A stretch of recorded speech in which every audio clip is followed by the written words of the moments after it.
Get Ripple, the bright new drink with that ring-a-ding flavor. Ripple. Hello there. Welcome to the Ripple Podcast. Why can't I hear you? I don't know. Do you hear yourself? Hello. I don't... Yeah, I hear you now. Yeah. Why? Okay. I think you were just far away from the mic. What episode is this? God. Someday we'll get it right. I think it's actually episode 96? 95. 95? Yeah. Holy shit. It's a lot. It's a lot of episodes. It's more episodes than we have listeners. Oh my gosh, you're right. Look at us. We got a new review. I saw that. It was a nice review from... It was a cute little name. What was it? Something about love. You are loved 24/7. Left us a nice review. Yeah. And I was just going to say, like, what if it's just some random person or a bot or something that goes around and, like, adds nice reviews to people for some reason? No. I was like, I know. They It's said specific. specifically us. I love the bantering sisters. You can't write that on any random podcast. Yeah. No, you're I like right. all the different drinks with a little murder on the side. I mean, you can't get much more specific than that. You're very true. You're very true. That's very true. You're very right. And speaking of drinks, I actually have a drink that kind of goes with the theme. What do you have for me? Okay. So I got, and I'm going to split this can between the two of us because I don't know how good it's going to be. Am I blowing your eardrums out right now? No, it's just adjusting my headphones. Okay. You were putting your hands over your ears I'm the one that's too loud. Oh. Well, anyway, if this is good, I have more of it in the fridge. But It looks like Skippy peanut butter. Oh, you're very true again. Yeah, you're very right because it is made with Skippy. Oh. So this is... That is hilarious. I know, it was at grocery outlet. I've walked by this, I think like 3 different times on 3 different trips. And I finally went ahead and bought it. But it's from San Luis Obispo, so it's kind of local to us. Uh-huh. It's from Central Coast Brewing, and it's made with real Skippy peanut butter. It's called P-Nut Butter Breakdown. It's a 6.4% stout, so it's kind of like on the heavier side for a summer drink. But since my story is kind of like a childhood nostalgia story, but also I'm going to ruin it, I thought, Skippy peanut butter, that's like a childhood sort of thing. So that's my connection. What? It's still my favorite peanut butter. Well, yeah, but like it starts from child. Like, it's a kid thing. I love Skippy. Oh, It's my favorite. I don't think I've had it in so long. Mm-hmm. I have like 4 jars of it at my house. See, I wish I should probably try it again, but I got on the kick of like eating all the really expensive, fancy nut butters, and it's bad. Like I pay like $8 for a jar of nut butter. Like right now, I have It's so good. It's a salted maple almond butter, I think. That sounds like a dessert. It is. It's delicious. So, anyway, let's give this a shot. Okay. Oh, it is dark. It's like did you say it was a stout? It is a stout. Okay, yeah, it looks like a stout. It's going to have quite a bit of head on it because I'm trying to pour with one hand and reach across We the could table. never be like beard connoisseurs. We're talking about big head and nut butters. Okay, I might have to move my dogs. There's Hold, please. And we're back. I'm a little bit out of breath. Did you try your beer yet? No, I was waiting for you. Okay, let's try it together. Okay. Oh, it smells like peanut butter. Oh, wow. It smells a lot more like peanut butter than it tastes like peanut butter. The aftertaste is peanut butter. It's good. I like it. It's not as heavy as I thought it would be. Agreed. The mouth feel. I don't know what that means. Yeah, it's not as for a stout. It's not that heavy, but I feel like after that one sip, if I talk to somebody, I'm going to be breathing peanut butter all over them. Oh, really? You think it's that? I don't know. The aftertaste does. Okay. Yeah, I think it's more the smell than anything. I think it's actually, like, I agree. It's a lot lighter bodied. I don't know what the hell I'm talking about. It's not as thick as a stout. But it's kind of sweet. It's sweeter than I thought it would be. No, it's not a bitter. I'm so used to IPAs and like a strong bite to them. Mm-hmm. It's good. I like it. I'm pleasantly. I mean, I like peanut butter and I like beer, so I'm not really surprised I like it. But yeah, it's good. I think it would be really good. See, I would like butcher this. I would add like something like berry flavored to it because you want the peanut butter and yes, jelly. Exactly. Maybe like I want that. Like what are those like grandma cookies? Like the shortbread with like the jam in the middle. Fingerprints, right? Is that what they're called? Thumbprint cookies. No, those are peanut butter with chocolate in the middle. Oh, are they? I don't know. Yeah, I know what you mean, though. They're yeah, like grandma the little cookies. Right. They have like a little bit of raspberry jam or something. That'd be delicious there with you this. Go. There's your I peanut do butter not and have jelly. Those, but that's good. I like it. Okay. So before we get started, is there anything you want to tell me about your week, about your day?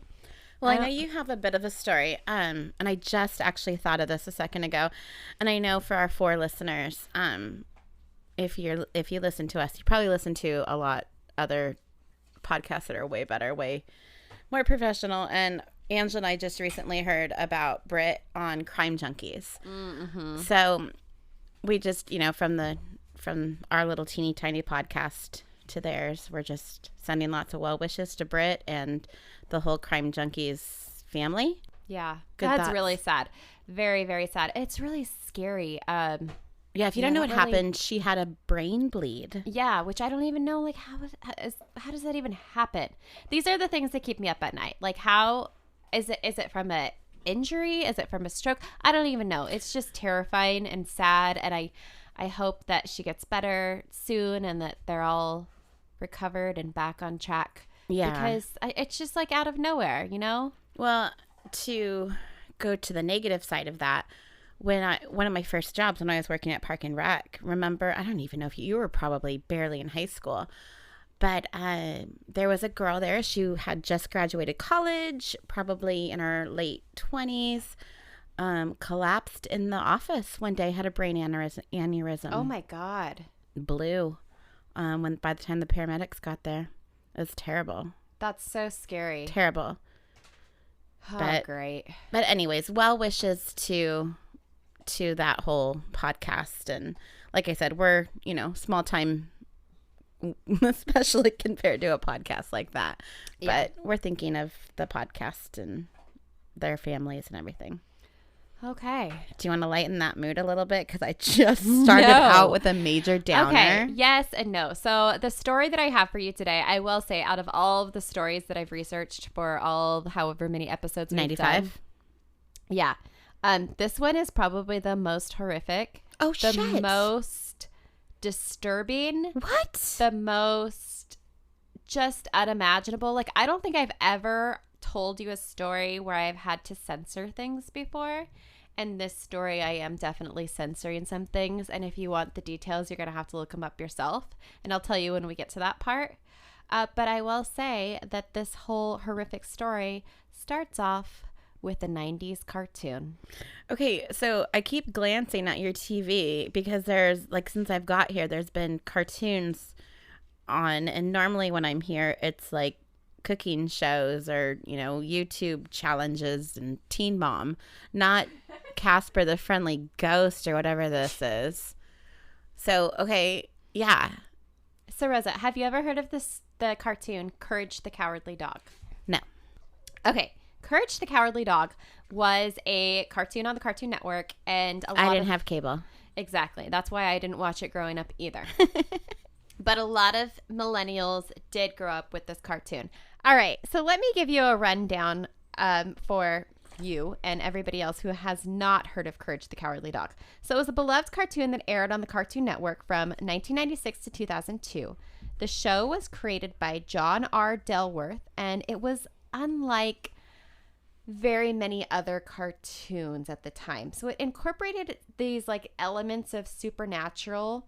So kind of like Scooby-Doo, there's like ghosts and aliens and stuff. But this also added an element of horror. So this was kind of around the time where like Goosebumps was becoming popular. Yeah, and Tales from the Crypt. But it also had that kind of traditional cartoon humor to it. So think of like Scooby-Doo, but add murder and darkness. Like real murder, like not real murders, obviously, but like the characters actually died? No. Oh. Well, Because, like, maybe. Because I'm I haven't thinking- watched all of them. Like even like the Roadrunner and the Coyote. Right. Like, they were very violent. They tried to kill each other all the time, but they didn't really die. It was like that, but it's just got like a darker element. So let me get a little bit more specific. So the show takes place on a rural farmhouse located in what? The amount of background noise in this episode is going to be hilarious. It's okay. Nobody listens. It's totally fine. A rural farmhouse. See, I'm just trying to say that word. Located in a city or a town called the middle of nowhere. And this elderly couple, Muriel and Eustace, I have a hard time saying that name. Eustace. Because it starts with the E. Yeah. Lived with their dog named Courage. So most episodes begin with like a visitor stopping by the house. And Muriel is always super gracious and like she's really sweet. And she's kind of naive because most of these visitors are villains. They have ill intentions. And Courage tries to warn Eustace and Muriel, but Eustace kind of teases them for being paranoid, and Muriel is just like, oh, everything's fine. It's totally fine. So they get thrown into these bizarre, oftentimes supernatural misadventures that often risk the lives of Muriel and Eustace, but Courage has to overcome his fear and help save his family. So, I mean, it sounds kind of cute, right? Yeah, totally. I'd watch this. So let me read you a review from KJ Del Antonia. Never heard of her before, or him, or whoever it is, from Common Sense Media. And they gave the show 3 out of 5 stars. And it says, quote, "This is a cult favorite tune, plays over-the-top violence for laughs. Antonia warns parents that the series contains graphic animated violence, including exploding organs. Oh. Growing Not the kind that you extra play, I'm limbs, guessing. turning inside out, you name it." Randy Miller of DVD Talk says the show's aimed for a younger audience that doesn't usually go for the thrills and chills. So it's good to see a genuinely surreal, slanted series develop a decent following. So it's like you wouldn't really expect, kids who are watching the Cartoon Network to see some of these creepy cartoons. Imageries. And just to give you a little bit of a rundown of some specific episodes, there's an episode called The Queen of the Black Puddle. And here's the little episode description. After a rainstorm, a puddle queen materializes at the farm. She woos the farmer, Eustace, and drags him down into her puddle world. Muriel is heartbroken, so Courage must save the farmer. There's another episode about Muriel's new mattress, which arrives with an added bonus. It holds demons which take over her body. This is kind of sexual. Sexual? Well, I mean, if the puddle queen is like wooing the farmer and like taking him off into her little thing, and like they're gonna do some mattress dancing, and I didn't get that at all. Oh, maybe that's just where my brain I goes. think that was just your brain. I mean, maybe. I haven't seen those episodes. I did watch a couple episodes just to kind of get an idea of it for this episode, but I didn't grow up with it. So Right. I feel like I'm not the best person to be Evaluating. but I'm gonna give it my best. How many episodes have you watched? I watched 3 episodes. Okay. Which I like. That's a decent amount. And then I read so many reviews and Reddit Yeah. Reddit holes. Reddit holes. Speaking of Reddit holes, there's a whole thread on Reddit about how this show gave people nightmares. So people who are around my age, like millennial age, who watched this growing up and now they're adults and they still like kind of go back and think about like, wow, that was a really weird show that we watched growing up. So I wanted to read you a couple just kind of like little thoughts from that thread. Okay. So one of them was from Steel Talons 310, and it says, quote, "There was something wrong with that show. I swear to God, it always inspired fear in me in ways that legitimate horror movies could not." Oh, wow. Yeah. That's kind of saying something. They go on to say, because horror movies are basically horror, Courage, however, is a kid's show that dwindles itself into horror and thriller territory while disguised as a mystery cartoon. And it works. while giving millions of children PTSD and the meaning of bravery and truly facing our fears for the best of it. The last episode of Courage with his parents on the rocket ship really shows that. I didn't watch that episode. You didn't watch the season finale? I thought I did, but I don't remember seeing a rocket ship. But anyway, you kind of get the idea. Like, he's saying, you know, it was a good show and I couldn't stop watching it, but also it was traumatizing. And do you think it's because of the age? You're so imprinted at like a certain age? I think so, because I remember the first horror movie I ever watched. I remember the first time I learned about death on television was a Sesame Street episode. Oh, that's weird. And it was only aired one time, and they had so many parents complain about it that they never aired it again. Interesting. And I was one of the lucky few that got to watch that episode. Wow. Mr. Hooper died. Oh, I don't know who that is, but that's sad. Yeah. So I wonder if that has something to do with it, because you're at, you know, a young age and you're impressionable. Yeah, I think so. We'll talk a little bit about that later on, because I kind of draw some conclusions over some of these weird theories, and I think you're totally right. I think a lot of it has to do with being at an impressionable age. And just to further that note, I have a few other Reddit reviews that I want to read you before we move on to the next ripple, because this weird ass story that I put together for you this week is like 4 stories in one. And it's a listener request. And it truly just takes on the whole idea of the Ripple podcast, because we're gonna ripple all over this. I like it. Okay.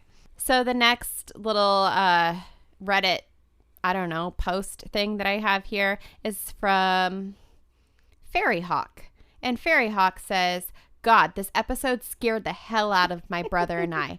We tended to sleep with the TV on at night and with the volume really low. Sometimes this episode would start before we fell asleep, so we'd cower in our bunk beds and hum whenever he popped up. Oh, geez. Even my older cousin saw this, and he was like, hell, that's creepy, when he saw it for the first time with us. And he's referring to the episode called The Slab, which, Rose, I don't know if you noticed, but that was the one that was playing when you came in. Did you see that guy who kind of like came out of the ground? It was like really creepy looking. It almost looked like CGI. Yeah. Yeah. Okay. It had like thingies coming out of its head or whatever. I don't know. Yeah, I saw some creepy looking thing. Yeah, there's a lot of, that's one thing that they did with this show, is that it's not all the traditional cartoon animation. There's a little bit of claymation thrown in, and a little bit of like other different techniques that they mixed in with your like traditional. I feel like that was like kind of the time of the 90s as well. Yeah, definitely. Like Pee Wee Herman kind of random stuff. Yeah. So Razor, with the next couple letters in there, 65 says, oh yeah, I was easily spooked as a kid. And not what I think they meant to say, I was not easily spooked as a kid. And a lot of things in Courage the Cowardly Dog scared me, and this one gave me nightmares for weeks. I remember it was during the summer, and I kept hoping that school would start back up so that I could forget about these episodes. Oh, jeez. I kept watching.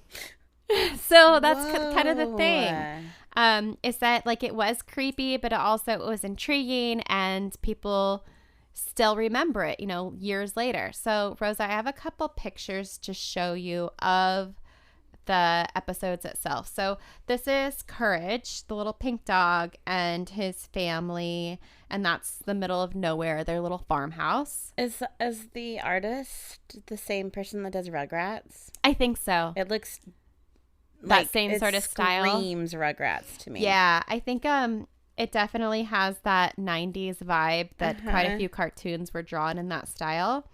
But then you can see this is one of the villains. Oh. So this is the violin girl. She's pretty terrifying looking. I don't know if you want to describe her. She's got 2 eyes that are different sizes, like full on popping out of her head, like bulging. Like she doesn't have a skin on her face. It looks like her whole face is ripped off, and she's got all these like snaggly, straggly teeth, and maybe pigtails that are sticking straight out. Yeah, she's scary. So do you think your kid would be scared watching a show like this? Oh yeah, my kid for sure would be. So I have a couple more of the villains. This is one of the episodes that I watched. Oh, that one scares me. This is The Mask. Oh, it's why does that scare me? There's not a lot to it. It's like what shape? Like a wine glass head shape that's white, just all white, and then these huge black eyes and a little teeny nose and a little teeny mouth and like a hospital gown, like a long flowing gown. Very simple, but that one's creepy to me. Creepier than the first one. And this is the one that was just on. This is the villain from The Slab. It looks like he's got ripped off clothing that's blowing in the wind. Kind of like a mummy. Like some or like he's been underwater, like almost like seaweedy, flowing looking. Yeah, and this one again, it's the animation is a little bit different. It's more like it looks like it came out of a video game almost, rather than like a traditional 90s cartoon. Yeah, very different than the Rugrats looking artistry. Okay. So now that we got the background on this creepy cartoon that people were obsessed with and developed a cult following, I'm going to get into some of the ripples. So on Reddit and various other sites that like talk about like, why does this stick with me for so long? Why am I still thinking about this cartoon years and years later? And people started to develop these theories on like, what was going on? Like, why was this even allowed for kids to watch? Why was it even on like Cartoon Network? It just seems very odd and out of place. And like, was it based on something? Where did these crazy ideas even come from? Yeah, like I remember watching cartoons, Saturday morning cartoon type thing. And I watched Pepper Ann and I watched Rugrats, but I can't really even remember what any of the actual episodes were about. Right. They were just kind of like general stories, like somebody gets in a fight at school or like somebody has a crush on somebody. It didn't really stick with you like some of these did. Mm-hmm. So people who grew up watching this creepy show turned into adults who loved to learn about all things strange and mysterious. And that's how some of these Redditors developed theories about Courage the Cowardly Dog being based or at least inspired by true events. Okay. So one of the cases that was eerily similar was the disappearance of William and Margaret Patterson, which happened back in 1957 from El Paso, Texas. So have you heard of them? Because I hadn't. No. So apparently this is actually a pretty famous case. It wasn't one that I've ever looked into before. But William was described as a bit of a crabby man, much like the character Eustace. And Margaret, similar to Muriel, was a petite woman who was like really warm and friendly and inviting. And the last person to see this couple was a neighbor named Jerry Cash, who stopped by to drop off some Girl Scout cookies. Margaret invited Jerry in, but William seemed to be kind of annoyed to have a visitor, which is just like the TV show. Like that's what happens again and again and every again. episode. It's like a reoccurring theme. But the following day, the couple had seemingly vanished. Their home was left exactly how it was, like all their belongings were still there, but they were gone, except they had a pet that was left behind. Oh. And the rumors went that they had a dog that was just left behind. Most people, like if you're going to have a pet, dog seems like a reasonable one. Except it was actually a cat. Oh, but to make the story fit a little bit more, I think it kind of got changed in the translation, and they were thinking like, oh, that's so weird. That's just like this. They're out in El Paso, Texas. They're out in the middle of nowhere. They're this couple that's just grumpy man, nice woman. Grumpy man. So theories started to circulate about what could have happened to them. So some people believed that maybe they were murdered and they were buried somewhere on the land, or that they were like these government spies and they just vanished and went back to their home country. What year was this? This was back in the 50s. Okay. And that people just like, they started thinking of, oh, what could have happened? Was it a UFO? Like what Like they're just vanished without a trace. Mm-hmm. But the most popular theory that came from the Pattersons being missing, at least in the Reddit world, but the most popular theory comes from reports that the Pattersons made weeks leading up to their disappearance. Although these reports cannot be confirmed, the legend goes like this. The couple began seeing strange creatures around their property. They sometimes looked like animals, while other times they looked more humanish. They were pretty spooked by these creatures around their property, so they contacted the local sheriff's office. The next day, the couple vanished. So what were these human-animal hybrids? They were a group of teenagers. Oh. Called the Animorphs, who obtained the ability to transform Wait, into is this any the cartoon, animal that or they is touch. They use their ability to battle a secret alien infiltration by Earth by a parasitic race of aliens resembling large slugs called Yerks that can What take is happening? the form Wait, Animorphs. This was a book. Yeah, it was a book. Oh. I'm just kidding. I just threw that in there because it sounded like the book. Oh. And I was like in the 90s nostalgia. I remember that. Yeah. That's- I remember sitting had- in the library and staring at the cover and wondering how they made the picture go from one person into an animal. Yes. I remember those. Okay, wait. So Animorphs aren't really part of this? No, but skinwalkers are. Oh. Okay. Okay, so yeah, the whole story about this couple disappearing, if you look deep into it, there's all kinds of like more realistic theories about like bad business dealings and owing people money and things like that. But it's much more fun to look at the paranormal side, and especially when we're talking about connecting it to a 90s cartoon, and look at the theories that say that it was skinwalkers that made these people disappear. So if you're not familiar with skinwalkers, are you? Do you know anything about skinwalkers? Very little. Okay.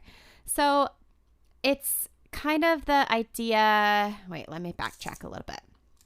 So in the southwestern region of the United States, before it became the United States, the Navajo tribe had a feud with the tribe of the Utes, which is another tribe that was in the area. Okay. And the Utes were capturing people from the Navajo tribe, and they were selling them into slavery. Okay. So they kind of had, obviously, a very bad relationship, a lot of battles going on back and forth. So the Navajo were eventually run off by the Utes, but before they left, they cursed the land with skinwalkers. And the skinwalker curse is similar to like the idea of like werewolves. If you're, you kind of, that's like the best, closest Western sort of folklore that I can think of that relates to They skinwalkers. come out at night. They're shapeshifters. They are human-like at sometimes, and then they can take on the skins of animals and shapeshift into whatever they need to in order to kind of either gain your trust or gain your interest and lure you in and then do bad things to you. So the whole idea of them seeing these weird, it's kind of like a wolf, but it doesn't quite look right, and there's this lurking going around our property, was the idea that skinwalkers were there because they were on this land And seeing these weird animal taken peoples. away. So the story goes that William and Margaret were seeing these skinwalkers. And this isn't the first time that skinwalkers have been blamed for strange disappearances. So in 1993, well, I guess this isn't the first or the last time, because in 1993 is after 1953. So. Yeah, a little bit. So Terry and Gwen Sherman purchased a cattle ranch in Utah known as Skinwalker Ranch. I've heard of that. Why have I heard of that? That's like It's a huge pretty, thing. Yeah, so obviously they didn't initially name it Skinwalker Ranch. It was named Skinwalker Ranch after they had all of these encounters with skinwalkers. It was initially called Sherman Ranch. But once they moved in, they quickly saw all these like strange things lurking around their property. And they described them as being like these large wolf-like creatures, but kind of had these human characteristics as well. And they quickly realized that that was the reason that this ranch was sold for well under the market price, and why all of the doors and windows were built with these like super heavy duty bolts and locks. Oh, crazy. So they kind of ended up turning it into a tourist trap. So, you know. That's why I've heard of it. Yeah. Take that as you will. Uh-huh. They also had aliens that mutated their cattle. But that's like a whole other story. Okay, so I'm going to show you a couple pictures of skinwalkers. And we'll put all these on the Insta. Yes. So if you want to describe this picture. I've seen this picture. Okay, it is so creepy.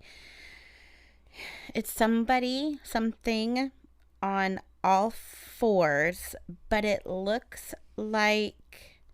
Okay, like if you know what a bridge is, like in gymnastics, like where you arch your belly up towards the sky, it looks like that, but the head is on backwards. Wait, your belly up towards the sky? So you know, yeah. You're like a back bend, kind of. Yeah.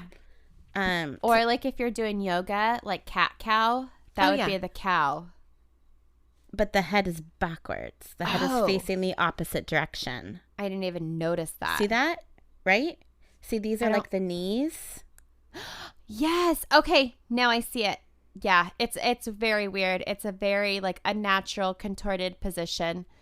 And it's like the limbs are not proportionally correct. No, the front arms are like super long. But this is like to me, it looks like a knee and a thigh. And a butt.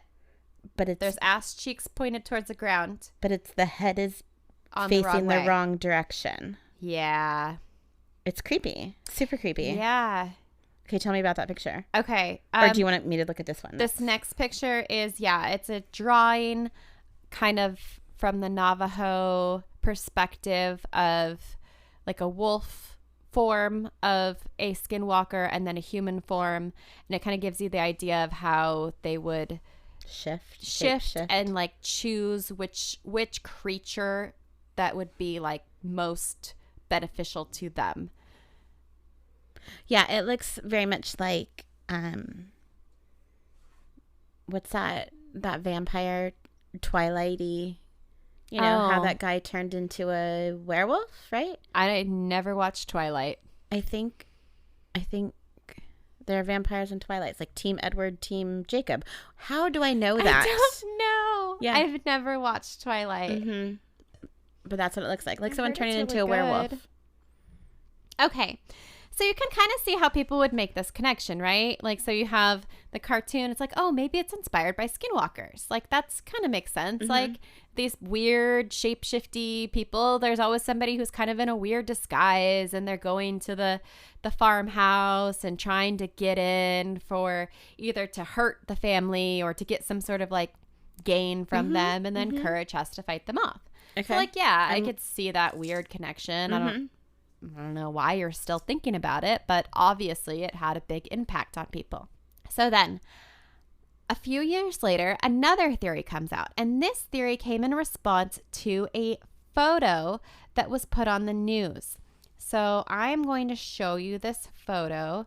And I'm also going to show you again a picture of the farmhouse from the actual cartoon itself. So people saw this farmhouse and it just like triggered the memory. Oh, that looks like Courage the Cowardly Dog's house. So here's the photo of the farmhouse. Oh, I think I just scrolled down. Oh, I gotcha. Okay. And then if you go down a little bit, you'll see. So this is the actual Skinwalker house? Oh, no. It just came across the news, and I'll tell you why it was in the news in just a second. I mean, sure. Similar-ish. I mean, it's a brown house in a desert with like, it's just kind of like dirt. There's not a lot of green vegetation. Yeah. And like a pretty clear blue horizon. There's no mountains in the distance or anything. Same kind of shape-ish. They both have little teeny chimneys. Yeah, sure. I could see that. So this theory, I'm not exactly sure where it originated, but it was on Chive. And oh my gosh, I forgot about that website. Yeah, which is like, didn't Chive just have a bunch of weird little like snippet type things about pop culture, and I don't right. Yeah, I was never really into it. I know wasn't some either. people were like super fans. So the photo that I showed you of the farmhouse out in the middle of nowhere was located in the city of New Mexico called Truth and Consequences. Wait, that's the name of the city? That's the name of the city. Okay. And that's kind of like another connection that people made. Hey, Truth and Consequences is a really weird name, but also the city called the middle of nowhere is a weird name. So they're like desperately trying to put this story together. And just a few miles away, a man named David Parker and his girlfriend Cindy Hendy lived in Elephant Butte, New Mexico. David was a local mechanic, and he was known to be like a super handy guy. He would always help out his neighbors and friends, and he could fix pretty much anything that broke. He was previously married and had an adult daughter named Glenda. The Good Witch. Glenda the Good Witch. She went by Jessie, and I don't blame her. He was always the guy who had like some sort of project going on, like in his driveway or his backyard or whatever. And Cindy worked at a local state park. So I imagine she was like either a ranger or worked at the little like kiosk or I don't know. And she was described as being like super friendly and bubbly.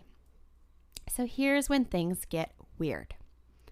On March 3rd, 1999, a young woman by the name of Cynthia Weigel of Truth and Consequences was found running down a residential street wearing nothing but an iron slave collar and padlock chains.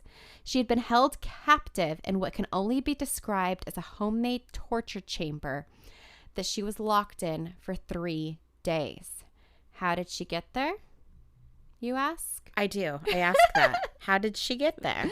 Well, she was walking through a parking lot when she was approached by a police officer who accused her of soliciting sex.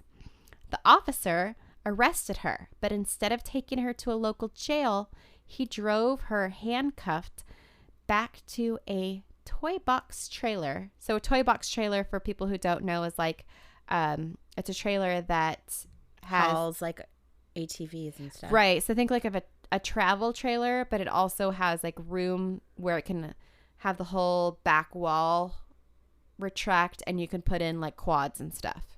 Right? Yeah, it's like an RV to sleep in, but also for your off-road vehicles. Well, this one was for torture rape. Fantastic. So Yes. I'm guessing this wasn't really a policeman. This was not really a policeman. This backyard was located in Elephant Butte in the home of David Parker Ray. Once inside, she was chained to a gynecological examination chair. Oh, wow. There was a mirror on the ceiling. Oh, geez. And pornographic images covering the walls. The words Satan's Den were painted on the walls. David then put on a 45-minute cassette tape that described the abuse and torture which was soon to be subjected. She was soon to be that was going to happen to her. Wait, so like he's playing like a tape and it's like telling him what to do? I'll play the beginning of it for you. Shut the fuck up. Yes. So, and I know like this, again, this is one of those like ripple stories. So the photo that I showed you of the house is supposed to be, which hasn't necessarily been like confirmed to an individual, but the home of a victim. Oh, okay. So keep that in your mind, and we're all going to take this back to a 90s cartoon. I promise you. But first, we need to go down the toy box torture trailer. Got it. TTT. So I'm going to play, and this is when at the beginning of this whole episode, I told you there are things in this episode that I am going to censor because they are too dark and too horrific. And imagine the worst things that could possibly be done to a person, and it's actually worse than that. Oh, jeez. So I am only going to play the first minute and 40 seconds of this tape before I shut it off. Because this will haunt your dreams. Tape available to listen to? It is. It's really weird. It's on YouTube. I'm surprised. Yeah, so was I, because YouTube censors a lot of things that they deem unfit for, viewing, listening, consumption. But for whatever reason, this is on there. So let me get this going for you. Should I play it from the computer or from my phone? Try it from the computer and see how it works. Do you want me to ask our engineer sound person? Oh, yeah, go ahead and do that. Okay. Where's the speaker on this thing? Hello there, bitch. Are you comfortable right now? I doubt it. Wrists and ankles chained, gagged, probably blindfolded. You are disoriented and scared too, I would imagine. Perfectly normal under the circumstances. For a little while, at least, you need to get your shit together and listen to this tape. It is very relevant to your situation. I'm going to tell you, in detail, why you have been kidnapped, what's going to happen to you, and how long you'll be here.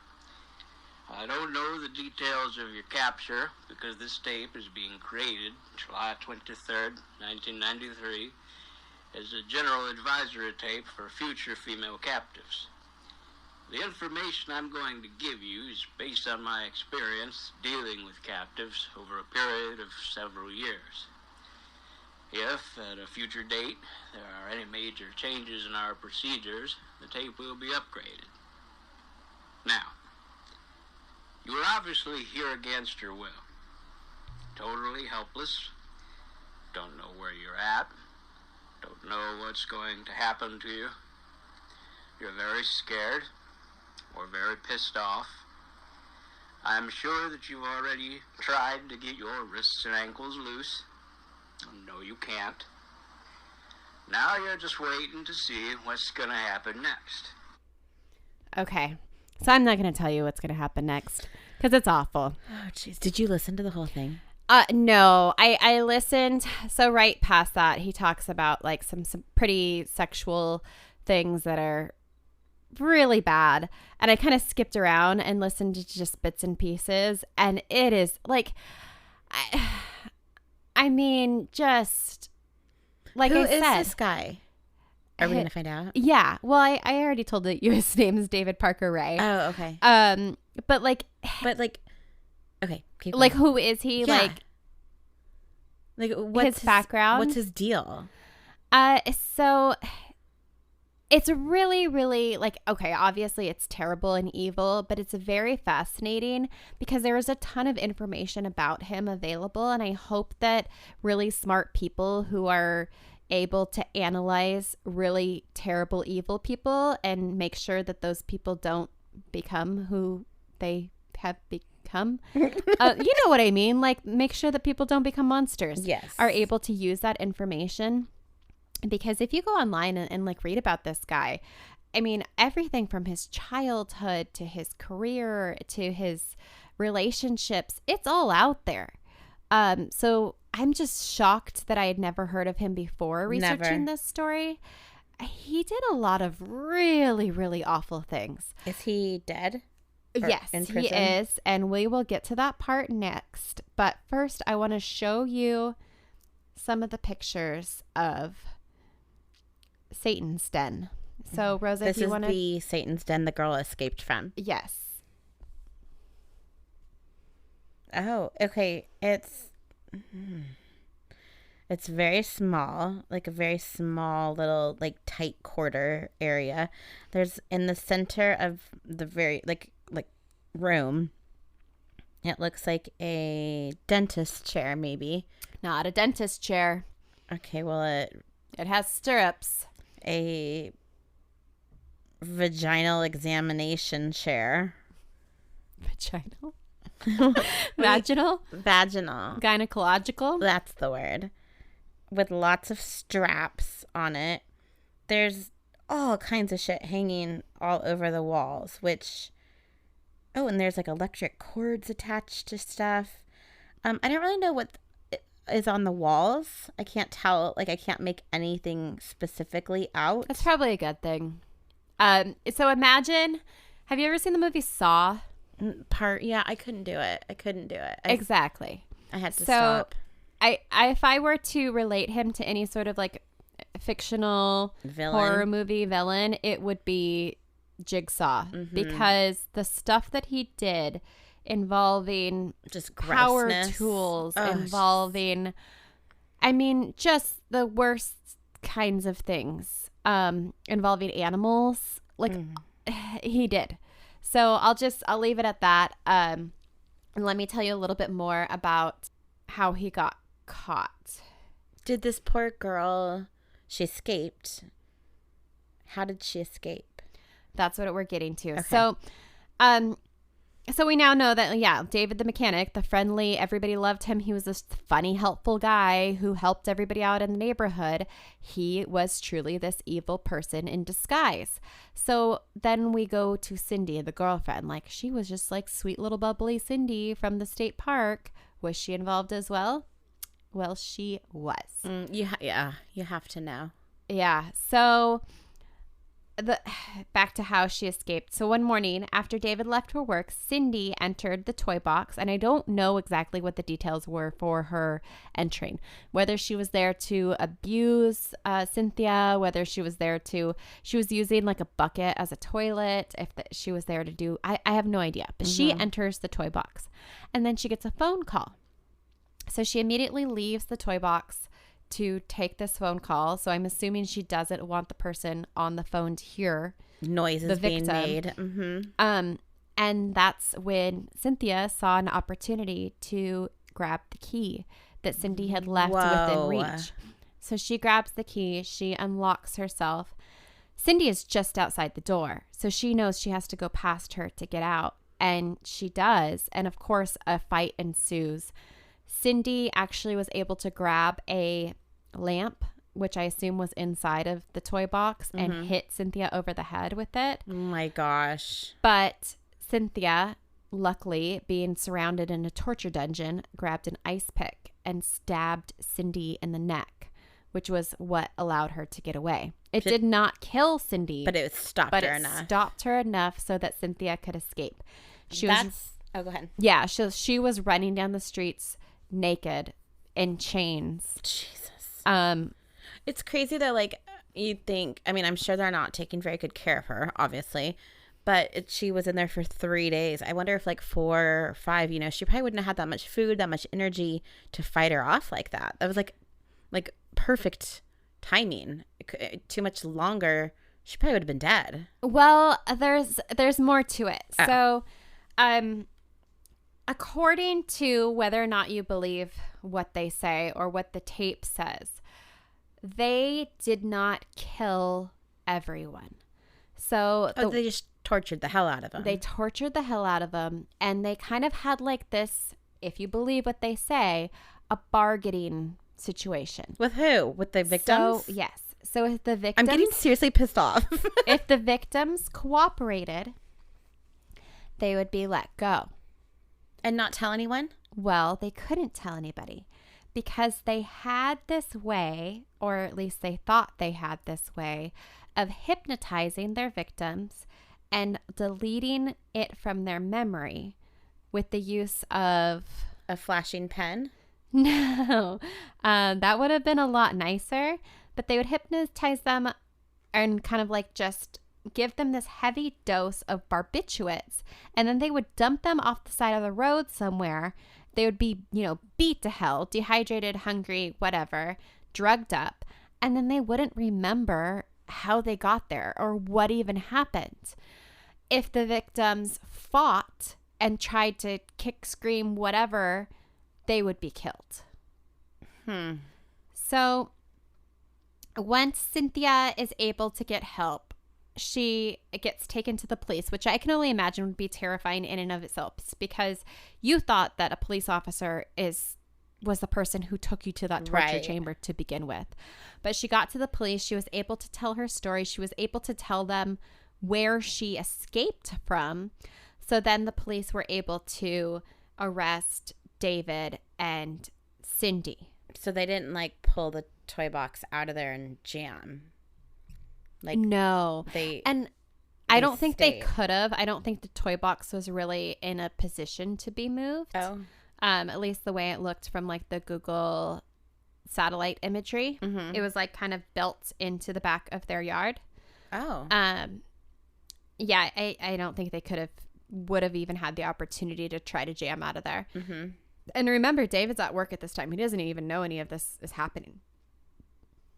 And like Cindy got ice picked in the neck, so she probably needs to go to the hospital or whatever. So they go back, and everything that she tells them obviously is right there and real. Mm-hmm. But then they find so much more, because not only did David have that cassette tape that basically just lined out everything that he was planning on doing to these victims, but he also had a video camera that recorded all of the crazy ass abuse that he was doing to these people. So now that they have that evidence as well, and before he even had the video camera set up, he had a journal which is documenting all of the fucked up shit that he was doing. He did all the police work for them. Pretty much. So this is kind of how it worked. They were pretty much disguised as these amazing, wonderful people in their community, and they would use that to build trust with whoever, whether it was, being dressed as a cop or being, helping somebody on the side of the road because he was a mechanic, or Cindy also lured people in, and she worked at the parks. So obviously, who are you going to go to if you need help with anything? You're going to go to the person who works at the park. Like if you're on a hike or whatever. How are they living such double lives? Well, and that's how these Redditors and Chive, whatever people, related it back to the cartoon. That's like, okay, you have this person who is disguised as somebody that's completely opposite of who they really are behind closed doors, and that's how they get to you. So it's a bit of a stretch. I don't think there's any connection, especially considering this happened 3 years after the cartoon actually aired.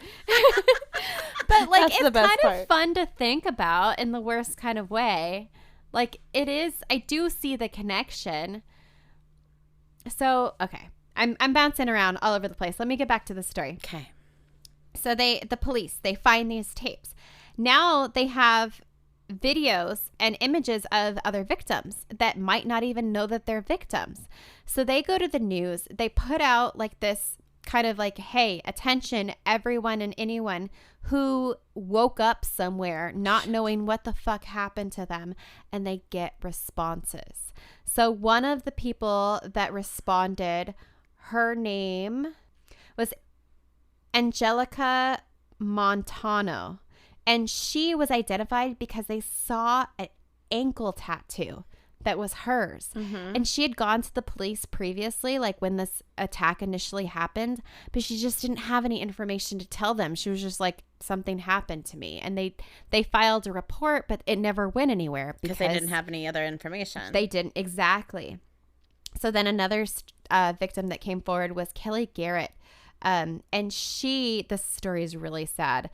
On the video, they identified another victim named Kelly Garrett, and she had testified that she had gotten into a fight with her husband and decided to spend the night playing pool with friends.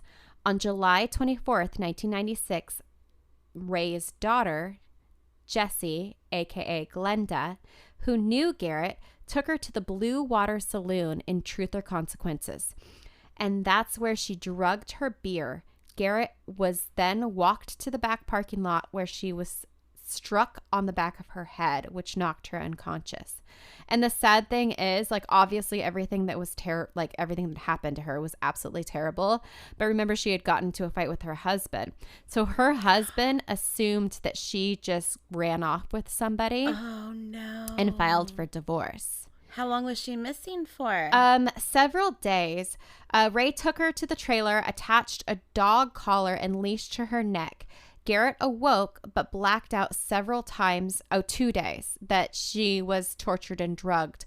During this time, Ray noticed that she was breathing like not right, probably because she was drugged so much. So he was just going to kill her. So he slit her throat. Oh my gosh. Thinking that she was dead, and dumped her beside a road in Caballo. I don't know where that is.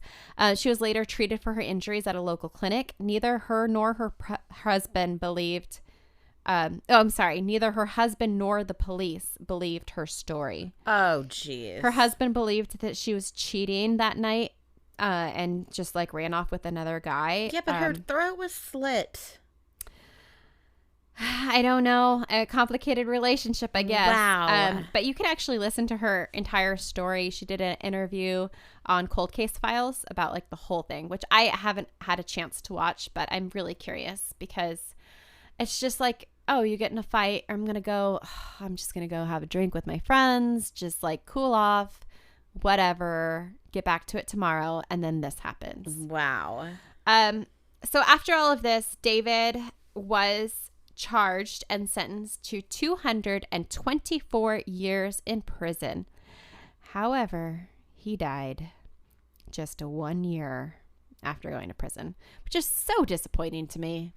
Like naturally, or did someone kill him? He had a heart attack. Oh. It's just like, what the fuck, you know? Like, obviously, he doesn't deserve to be here, but at the same time, like, he got away with it. Yeah, he did. He got away with it. He got off easy. Yeah. So what about Jessie/Glinda? Jessie/Glinda, she took a plea. She was actually involved in some drug trafficking and then also some sex trafficking, obviously. I don't know what exactly she faced. I couldn't find it, but I know that like she basically spilled her guts and turned on him and basically gave information in exchange for a lighter sentence. I do know that.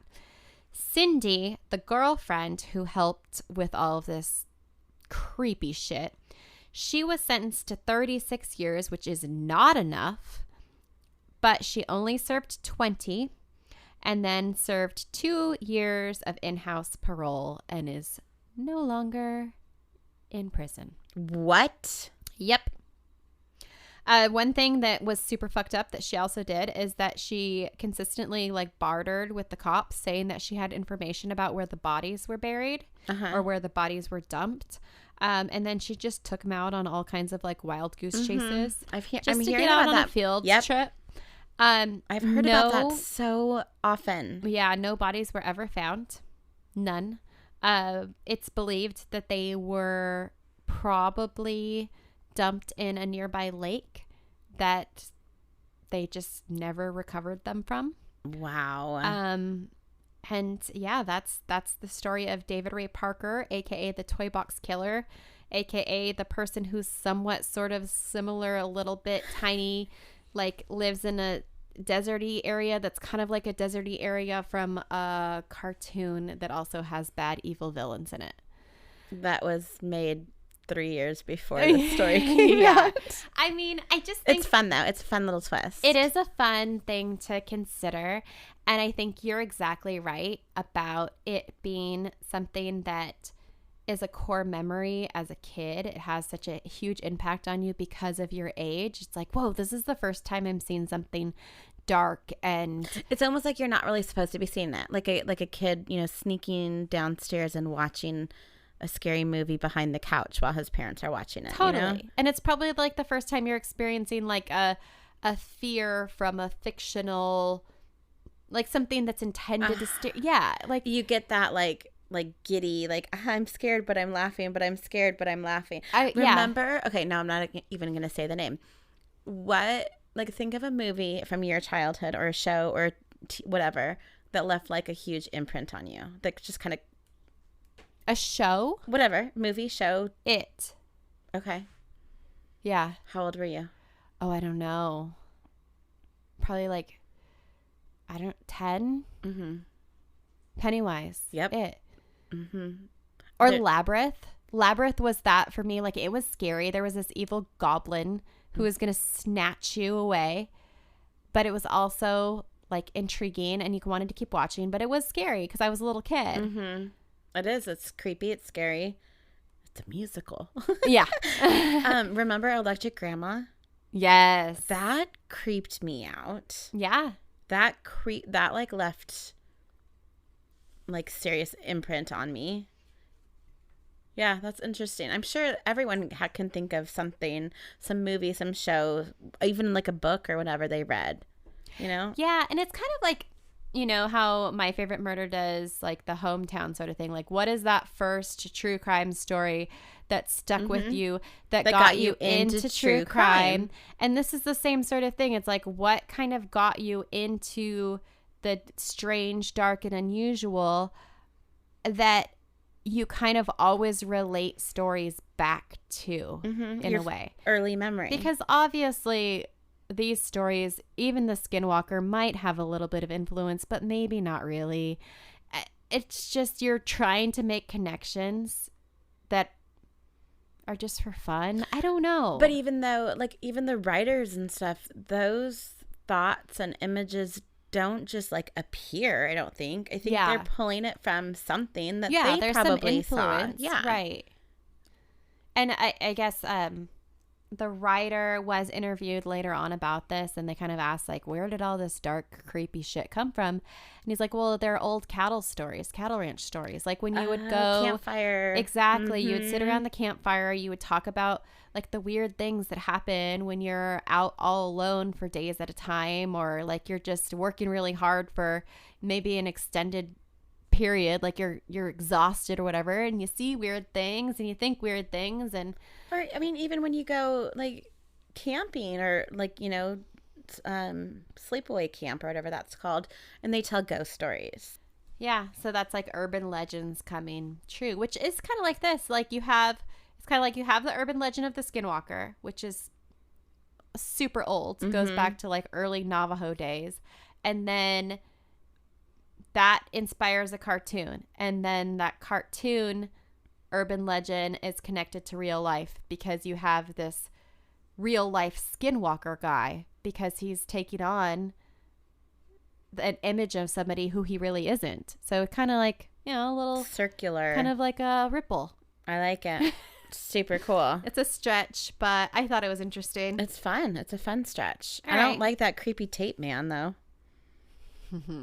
So creepy. I don't think I could watch it. I Wait, there's video? Oh, well, there's a video of, here, I'll show you a little bit.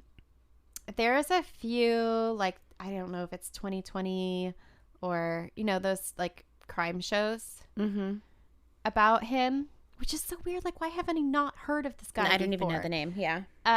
But they walk through, it's like police body cam when they're walking through. Stop. The dungeon. I like it.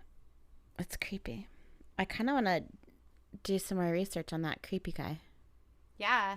I like all of this, really. You could do an entire episode on Skinwalker Ranch. You could do an entire episode on David Parker Ray. There's a lot to it. Cool. All right. Oh, last thought. Shot. Okay. Are you ready? Ready. So I'm going to put 3 minutes on the clock. Oh, God. And I'm just going to ask you questions and see how many you can get through. What's the category? Oh, yeah. I probably should tell you that. 90s cartoons. Oh, I don't know if I'm going to be good at it because, like you said, we didn't have cable growing up. You'll know some of these. Okay. All right. So ready, on your mark, get set, go. What is Ned Flanders' wife's name in The Simpsons? Maude. Correct. When the Tasmanian Devil made his debut, who starred in the cartoon? Bugs Bunny. Correct. Really? What Okay. is the real identity of the Riddler in Batman comics? No idea. Edward Id something with a lot of E's. I have no idea. Number 4, The Flintstones is one of the most popular cartoons in history, but which period is the series based? Stone Age. Correct. Which musical band turned down the part of the Vultures for the cartoon The Jungle Book? The Beatles. Correct. Really? Yeah, oh, you're wow, really I'm good a at this. good guesser. What is the alternate name for Mickey Mouse? Alternative name. Steamboat Willie. Mortimer Mouse. Oh. The word Simba originated from which language in The Lion King? Oh, I have no idea. Swahili. Which cartoon series holds the longest TV series and sitcom in terms? The Simpsons. Correct. Who is the antagonist? How do you say that word? Antagonist. Antagonist in The Lion King. Scar. Yep. Who was the person responsible for the original version of Mickey Mouse's voice? Oh, don't know. Walt Disney. What strange reason was Donald Duck banned in Finland? He wasn't wearing pants. Correct.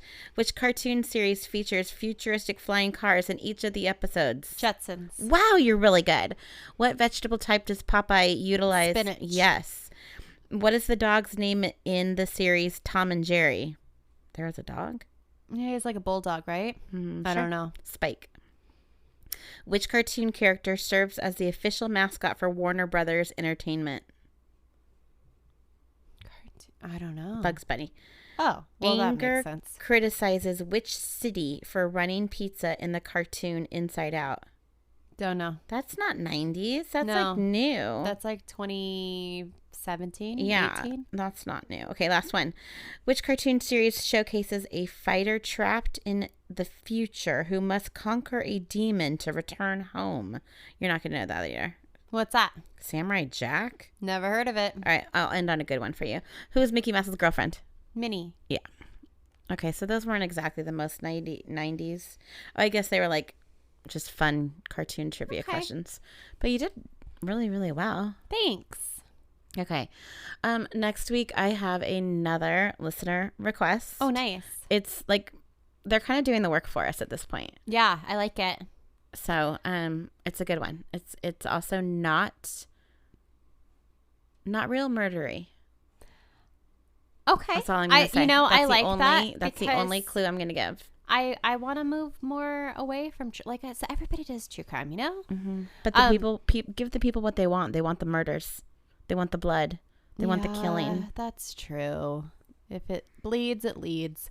I have 2 more things to tell you that I totally forgot. Okay. But when you were going through your cartoon, like, trivia question things, reminded me. So I have a trivia question for you. Wait, this is not how this game works. It is. Because you watch Friends. Oh, I do. Do you know Chandler's middle name? Muriel. Do you know Ross's middle name? Ross. No. Eustace. Well, that's a fun fact. Yep. So that's where he got the names, the writer. Also, one other thing. Wait. The Okay. writer of the cartoon got the name Muriel and Eustace from Friends? Yep. So Friends is older than the cartoon. Yes. Oh, wow. Okay. Mhm. All right. That's a fun fact. Yeah. I just thought I'd share that. Another fun fact before we go. Did your kid ever watched, I think it's called Cocomelon? No, I Do you wouldn't know- let her. Well, really? Why? Tell me. Well, I just heard it was super annoying. Oh. I heard it drove the parents crazy. Yeah. Okay. There are some Easter eggs in that involving murder. Did you know that? I've heard some little stories about that. Yes. What have you heard? That it's there was an episode based on like the Watts family murders. Is that what you had heard? So that's the rumor that the whole series is based on them. But according to their IMDb page, the trivia fact states that Cocomelon is honoring the memory of Cece, Bella, and Nico Watts by naming 3 of the kids those names. Yeah, and I guess it started with like an episode called The More We Get Together. Do you remember that song? Like, the more we get together. Oh, yeah. Uh-huh. There's an episode and it says, the more we get together, the happier we'll be, with JJ and Cody and Nina and Cece and Bella and Nico. So even in that song, it names the 3 kids. And Nico, Nico was the little boy that was supposed to be his name. Yeah. It is kind of weird to It put that in is. a kid's But I guess animation. like kids wouldn't know. But I it know, but is still, just like. I don't know. I mean, it's nice what they're doing, I guess. But It's weird. Why is it nice though? Like, who is it helping? Yeah. Because like, if you were the family, would you be like, "Oh, that's really sweet"? No, you'd be like, "That's weird," right? Or am I just cold? No, it's weird. It's weird. Because Because if you're watching that show with your kid and you realize that, like, that's going to put a whole spin on your thought process. yeah, Oh, I don't know. It's weird. Okay. All right. The end. So next week, new story. It'll be good. I hope. Okay. All right. Until then, don't forget to be a fountain. Not a drain. Bye. Bye.